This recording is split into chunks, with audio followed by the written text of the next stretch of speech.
The Snow Killer starts 50 years ago when a family are slaughtered in the snow, but one of the children survives. The story goes quiet for 50 years, and then all of a sudden the killings start again, and the detective, Mr. Barton, he investigates and eventually finds this link back to these killings, which were called the snow killings.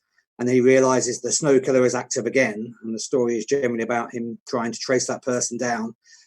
Every time it snows, someone else dies. So obviously later on in the book, the snow starts to fall again, and you know something bad is going to happen. Definitely a thrill. It's a murder mystery as well. With this particular one, you don't know who it is until quite near the end, and there's a bit of a twist. So there's plenty of red herrings and things to take you off track. So you can read the reviews that are already out there. You'll see that the vast majority, I would say, didn't catch the big reveal. So it's enjoyable in that respect. I randomly took a job as a prison officer about 10 years ago after working in sales management. And that kind of gave me a lot of ideas. I wanted to be an author for a long time, but I couldn't think of a decent story, well, a decent start or a decent end. So obviously working in a prison gave me a lot of insight into, I guess, into how different people are, but generally you get a lot of stereotypical murderers who are all bad. And even in the prison, I worked on a sex offenders wing for a year.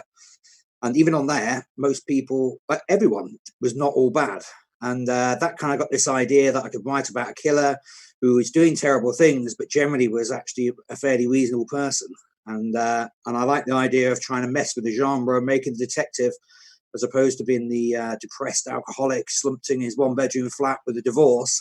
He was actually a decent family man who loved his family, cared for his colleagues, and that would be a nice contrast with the horrific killings that were going on in the snow.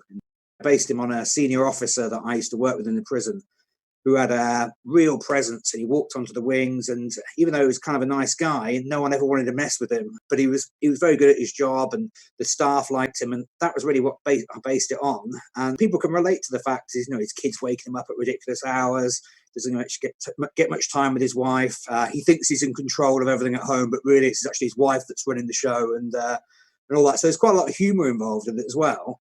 And I'm saying that's quite a nice contrast with the killing. So the book switches between one angle from the killer's angle to the detective. So it seemed to work quite well. To be a finalist in the People's Book Prize has been absolutely fantastic. Frederick Forsyth is involved in the People's Book Prize, and just my name being involved with that as well, it gives me a real boost when I'm writing.